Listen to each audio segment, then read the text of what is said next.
दोस्तों नमस्कार, जय हिंद, वंदे मातरम। कल सुबह आपका पेपर है विज्ञान का और ये आ चुका है आपकी स्क्रीन के सामने साइंस का पूरा पेपर, और वो भी हल सहित हिंदी एंड इंग्लिश वर्जन आप देख सकते हो।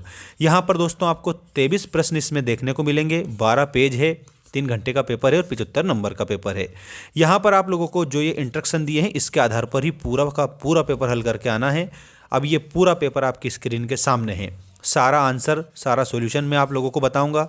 आपकी सामान्य जानकारी के लिए पहले एक बात मैं बता देता हूं कि आप लोगों को हमारा ऐप डाउनलोड करना है, मेंस एजुकेशन। इसकी लिंक हमने डिस्क्रिप्शन में दे दी है और चैनल के अबाउट सेक्शन में भी हमने इसकी लिंक डाल रखी है, जो कि आपकी जो वार्षिक परीक्षा है 2025 की, इसके लिए सबसे बेस्ट साबित होने वाला है। चलिए बिना देर किए विज्ञान का पेपर स्टार्ट करते हैं और इसमें जितने भी प्रश्न मैं आप लोगों को बता रहा हूँ, एक एक प्रश्न आपको हल करना है और कॉपी लेकर बैठना। पहले ही मैं बता देता हूँ, सारे के सारे क्वेश्चन आप लोगों को सही तरीके से लिखने हैं और याद करके और फिर पेपर देने जाना है। देखिएगा, ये रहा आपका पहला प्रश्न, सही विकल्प चुनकर लिखिए। में किसी रासायनिक अभिक्रिया में भाग लेने वाले पदार्थ कहलाते हैं। दोस्तों मैं डायरेक्ट आंसर बताऊंगा, याद रखना। रासायनिक अभिक्रिया जो होती है उसमें भाग लेने वाले पदार्थों को अभिकारक कहा जाता है। इसके बाद में यहाँ पर ये इक्वेशन दी है, ठीक है।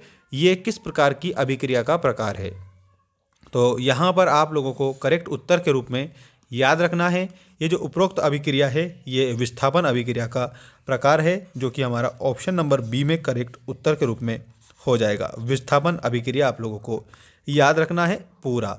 और एक और जानकारी मैं आपको दे देता हूँ, ये स्क्रीनशॉट ले लेना सभी स्टूडेंट, जितने भी ऑब्जेक्टिव टाइप क्वेश्चन मैं आपको बताऊँ सबका।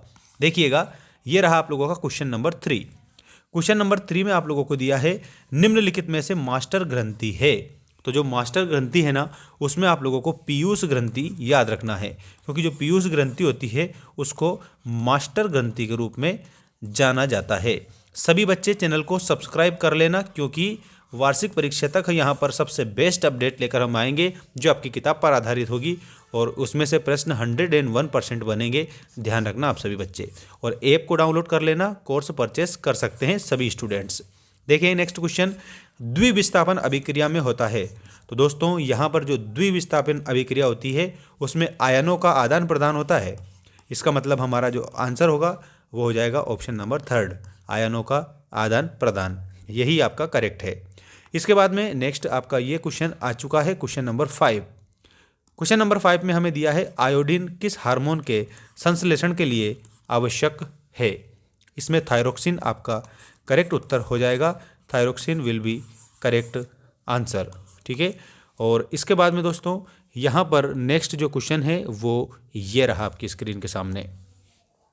मानव में जैव प्रक्रियाओं का नियंत्रण और नियमन होता है, तो ये तंत्रिका और अंतःस्रावी तंत्रों के माध्यम से। तो इसका आपका जो ऑप्शन है ये दा वाला करेक्ट हो जाएगा, तंत्रिका और अंतःस्रावी तंतुओं के माध्यम से, ठीक है। और अब हम आ चुके हैं नेक्स्ट जो हमारा क्वेश्चन है, उसको भी आप देखेंगे प्यारे बच्चे सभी। और ये रहा हमारा रिक्त स्थानों की पूर्ति कीजिए वाला क्वेश्चन। ये बाइलिंगुअल पेपर है, पूरा याद रखना है आप लोगों को, ठीक है। रिक्त स्थान ये आ चुके हैं हमारे, और इसमें पहला जो रिक्त स्थान है इसमें हमें दिया है कार्बन की सबसे बाहरी कक्षों के इलेक्ट्रॉन होते हैं। कितने होते हैं? 4 इलेक्ट्रॉन होते हैं। इसमें 4 उत्तर के रूप में याद रखना। सिरके में पाए जाने वाले अम्ल का नाम बताइए। तो सिरके में एसिटिक अम्ल पाया जाता है, आप लोगों को उत्तर के रूप में एसिटिक अम्ल लिखना रहेगा। अगला है लोहे के बर्तनों को जंग से बचाने के लिए की परत चढ़ाई जाती है। किसकी परत चढ़ाई जाती है? तो जिंक की परत चढ़ाई जाती है उसको जंग से बचाने के लिए। इसके बाद में वह सूची जिसमें धातुओं को उनकी क्रियाशीलता के अवरोही क्रम में व्यवस्थित रखा जाता है, वो क्या कहा जाता है? तो दोस्तों उसमें सक्रियता श्रेणी कहा जाता है। तो यहाँ खाली स्थान में आप लोगों को सक्रियता श्रेणी उत्तर के रूप में लिखना है। इसके बाद में सोडियम हाइड्रोजन कार्बोनेट का सामान्य नाम क्या है? दोस्तों सोडियम हाइड्रोजन कार्बोनेट का जो सामान्य नाम है वो है बेकिंग सोडा, ठीक है। ये आप लोगों को उत्तर के रूप में याद रखना रहेगा, बेकिंग सोडा उसको बोला जाता है, ठीक। अगला देखो, सरलतम हाइड्रोकार्बन है, सबसे ज़्यादा बेस्ट क्वेश्चन है मीथेन, आप इसमें याद रखेंगे मीथेन आपका करेक्ट उत्तर हो जाएगा। सरलतम हाइड्रोकार्बन क्या है? मीथेन है। अब हम सही गलत देखेंगे और जोड़ियाँ देखेंगे, ठीक है। ये आप लोगों के सत्य असत्य वाले क्वेश्चन आ चुके हैं आपकी स्क्रीन के सामने। और इसमें सबसे पहला जो है ये क्या दिया है देख लीजिएगा आप सभी।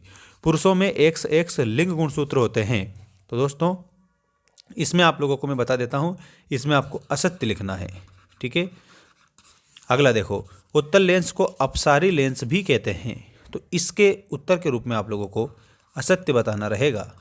ठीक है, नेक्स्ट देखें, फूल जो कि पुष्प नर का जनन अंग पुंकेसर है। तो दोस्तों इसमें आप लोगों को सत्य के रूप में बताना रहेगा। ठीक है, नेक्स्ट देखिएगा, मनुष्य के शरीर में शुक्राणु का निर्माण वृषण में होता है। तो दोस्तों इसमें भी आप लोगों को सत्य के रूप में बता देना रहेगा। क्या बताना है इसमें? सत्य के रूप में आपको इसमें पूरा बता देना रहेगा। ठीक, अब हम अगला जो क्वेश्चन है ये देखते हैं। देखिएगा इसमें क्या दिया है, ये रहा हमारा नेक्स्ट क्वेश्चन। जो गुण एक पीढ़ी से दूसरी पीढ़ी में संचारित नहीं होते वे आनुवंशिक गुण कहलाते हैं। तो इसमें आप लोगों को असत्य बताना रहेगा। ठीक है, क्योंकि अगर संचारित होते हैं तो वो आनुवंशिक गुण है, संचारित नहीं होते तो वे आनुवंशिक गुण नहीं है। अगला देखो, प्रकाश का किसी सतह से टकराकर उसी माध्यम में वापस लौटना अपवर्तन कहलाता है। तो दोस्तों इसमें आप लोगों को असत्य लिखना है। ठीक है, ये आप लोगों का असत्य हो जाएगा। इसके बाद में आपका ये रहा सही जोड़ी बनाइए वाला क्वेश्चन। आपकी स्क्रीन के सामने पूरी सही जोड़ी आ चुकी है। सभी बच्चों को चैनल को सब्सक्राइब करके रखना है ताकि आपको सारी अपडेट एनुअल एग्जाम तक मिलती रहे। और हमारा ऐप जरूर डाउनलोड कर लेना, मेंस एजुकेशन, जिसकी लिंक हमने डिस्क्रिप्शन में दे दी है। देखिएगा 80 dB ध्वनि प्रदूषण है। आप लोगों को आंसर के रूप में ध्वनि प्रदूषण बताना है। 180 डिग्री, दो नेत्रों का क्षैतिज जो दृष्टि क्षेत्र होता है उसमें आपको 180 डिग्री बताना रहेगा। अजैव घटक, वायु, मृदा और जल। वायु, मृदा और जो जल है ये अजैव घटक है। इसके बाद में देखिएगा 25 सेंटीमीटर, नेत्र की सुस्पष्ट न्यूनतम दूरी होती है उसको 25 सेंटीमीटर के रूप में जाना जाता है। ठीक है, यहाँ पर इसका मैं लिख देता हूँ, नेत्र की सुस्पष्ट दूरी, और वो भी कैसी? न्यूनतम। ठीक है, न्यूनतम दूरी, नेत्र की सुस्पष्ट न्यूनतम दूरी को 25 सेंटीमीटर के रूप में आप याद रखेंगे।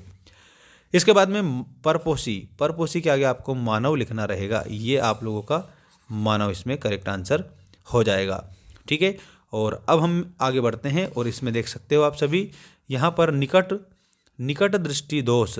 दोस्तों इसमें अवतल लेंस आपके सामने ही दे रखा है, ये आपका करेक्ट उत्तर हो जाएगा। निकट दृष्टि दोष के आगे अवतल लेंस आपको बताना रहेगा। ठीक, और अब हम देखते हैं यहाँ पर एक शब्द या एक वाक्य में उत्तर दीजिए वाले क्वेश्चन आपकी स्क्रीन के सामने आ चुके हैं।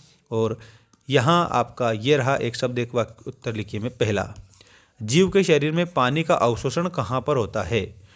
दोस्तों इसमें बड़ी आंत लिखना आप सभी, यहाँ पर आंसर के रूप में बड़ी आंत में। अगला देखो, मोटर की बैटरी से बहने वाली धारा कौन सी है?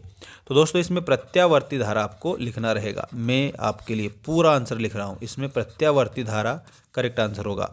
विद्युत शक्ति का मात्रक लिखिए। तो दोस्तों इसमें वाट जो होता है ये विद्युत शक्ति का मात्रक होता है। यकृत से निकलने वाले रस का नाम लिखिए। तो यकृत से निकलता है उसको बोला जाता है पित्त रस। ठीक है, पित्त रस विल बी करेक्ट आंसर। ये रहा हमारा नेक्स्ट क्वेश्चन। देखिएगा इसमें हमसे पूछा है मनुष्य के शरीर में संवहन का माध्यम लिखिए। तो दोस्तों मनुष्य के शरीर में जो संवहन का माध्यम रक्त और लसिका होता है, तो इसके आंसर में आपको क्या लिखना है? रक्त व लसिका, ये आपका इसमें करेक्ट होगा। चुंबकीय क्षेत्र की उपस्थिति का पता लगाने वाली युक्ति का नाम बताइए। तो कंपास सुई के द्वारा लगाया जाता है। तो यहाँ पर मैं इसका आंसर लिख देता हूँ, याद रखना आप सभी, कंपास सुई द्वारा चुंबकीय क्षेत्र की उपस्थिति का पता लगाया जाता है। ध्यान रखना, कंपास सुई विल बी करेक्ट आंसर।